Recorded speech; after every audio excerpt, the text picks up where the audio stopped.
Hello everyone, I am TheNthApple, and today we are going to look at the Red Racer Factory, an area very close to the Nuka-Cola factory, and you can see it right here, and the Nuka-Cola factory is just down here. So yes, they are quite close together. You should be able to walk there, unless you're quite unfit.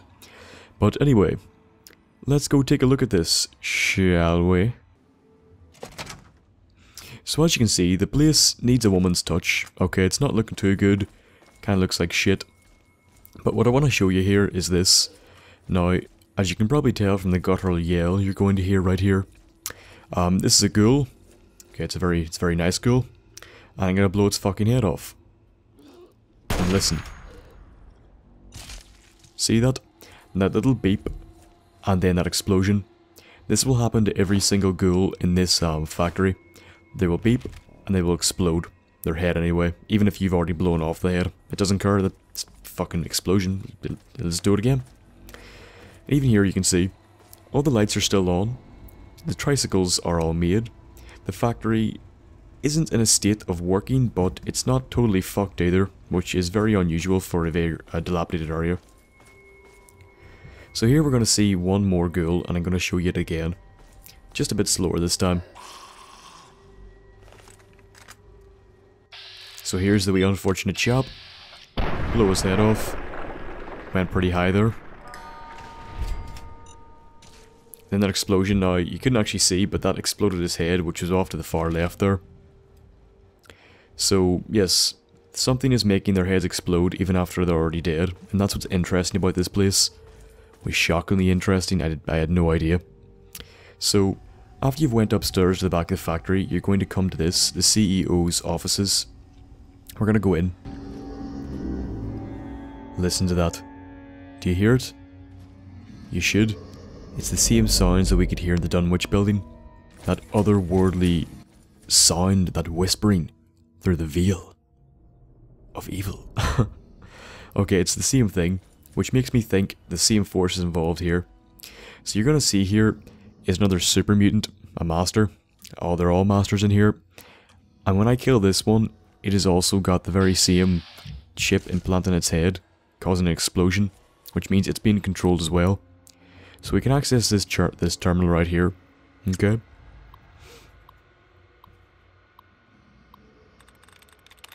I also want to say, I guessed that in one. Okay, that's pretty fucking impressive. I think I deserve a like for that. So we can see the diary entry. So he's got some bombs and explosive cache to stop experiments, so somebody wanted to be protected for whatever reason. What experiments, we at this point do not know, but we're going to find out. Then it also says disable the chips. What are the chips? The thing that's exploding. So here, look at this. Two super mutants. They're going to get pretty riled up here. They're going to try kill me. It's not exactly nice, it's not exactly welcoming, but I can understand where they're coming from. I have come into their temple of peace, or whatever. But here, I explode the chips, I disable them. And then, look what happens to the super mutants. Okay, their heads are gone, they're blowing the fuck off, they've lost their head, as it were. And then we progress in here. We can see a lot of freaky shit, and even stronger whispering. But also this crazy bastard. He's called the Surgeon, and oddly enough, he's wearing a Vault-Tec jumpsuit, which suggests he's a survivor from some vault or another. Possibly some vault we don't know of or have never heard of. So I'm going to destroy him in one shot with this very overpowered gun. And then we're going to take a look. So you can get his key, his finger, and you can get that to the regulators because he's an evil bastard. And also his lab coat, which is a pretty spiffy get-up. But first of all, we're going to go down to the left here, because the left here has once again another very unfortunate super mutant who got his head blown off. Sorry, buddy. Some more very strange equipment. And then this. Another terminal, which once again I guessed the password very quickly. We can get the entry. So first of all, the earlier chip prototypes malfunction, blow up. This could be what that exploit that we used to disable the chips was. Okay, so this is the exploit. All the earlier chips are the ones implanted in everybody. But there's a new chip that's already been used, and we're going to see that later. Then he talks about the behemoths. Okay, now thank Christ he didn't actually put a chip in any of them, or else we'd be fucked, because those things are very hard to kill. But when we progress upstairs, we're going to see one of the people who he did put or one of the things he put a new chip in. It's the person to the left here, Stefan. Okay, he's kind of chode, to be honest. Okay, I didn't deserve that. So you can unlock it using the key, okay. And then you can look at him. You can talk to him, but not just yet. So there's a few knickknacks here, some bobby pins, some money, some more stuff in the safe as well. But it's the other terminal that's very interesting that goes into detail about Stefan. And it goes on saying about how unique he is, how the chip implanted in him is different than any of the other ones before. So he's a masterpiece, the latest chip. It won't overheat, it won't explode, none of that nonsense, which isn't exactly great for us, but you know, what can you do? I'd also like to point out at this point that you could also disable the chips from in here, and if you do not kill the surgeon, Stefan does not become hostile to you. He's like, hey buddy, you gonna be my friend? I would like to be your friend. So yeah, don't kill, if you manage to sneak in, he will not freak out.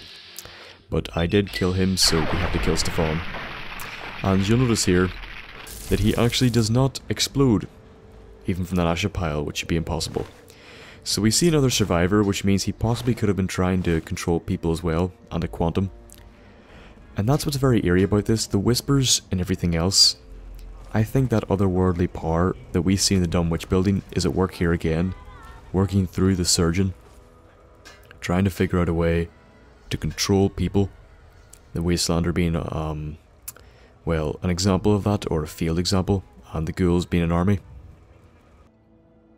So that is the Red Racer Factory, a place where people are being controlled with chips, and clearly that otherworldly intelligence that we've seen before is at hand here. Possibly working through the surgeon in order to develop an army, and based on that Wastelander, I would suspect trying to learn how to control people, because possibly the control he had in the ghouls before was not enough, and the chips would allow him to focus his power like a laser. So that's the Red Racer Factory, folks. A very dark and unsuspecting place that really surprised me because I was not expecting that when I went in. So I hope you enjoyed it. If you did, leave a like, favorite, subscribe, or share. If I have posted this on Reddit, I would appreciate if you go and support me because it's the best place to get other people who like your content to view your content. If you have any suggestions for the next episode, please leave it below in the comments. And I will be starting a Let's Play soon. I'm going to be starting a play of Risen 3 Titan Lords next week when it comes out. Possibly an indie game on the side, and I will, as always, have more obvious trailer analysis. And I hope I will see you in the next episode. And if I don't, I'm glad you watched this one. Goodbye. Hello there. I hope you enjoyed the episode. Thank you for watching it. If you did enjoy it, please leave a like and subscribe. Also, any comments and feedback on anything you think I did right and anything you think I did wrong are appreciated. Any feedback on what you think the next episode should be, please leave it in the comment section below, or follow me at TheNthApple for more updates and to interact with me or ask me any questions. I have linked a video above that I think you will also like. Go and watch it if you want to. If you don't, that's fair enough too, I guess. And I hope I will see you in the next episode. Goodbye.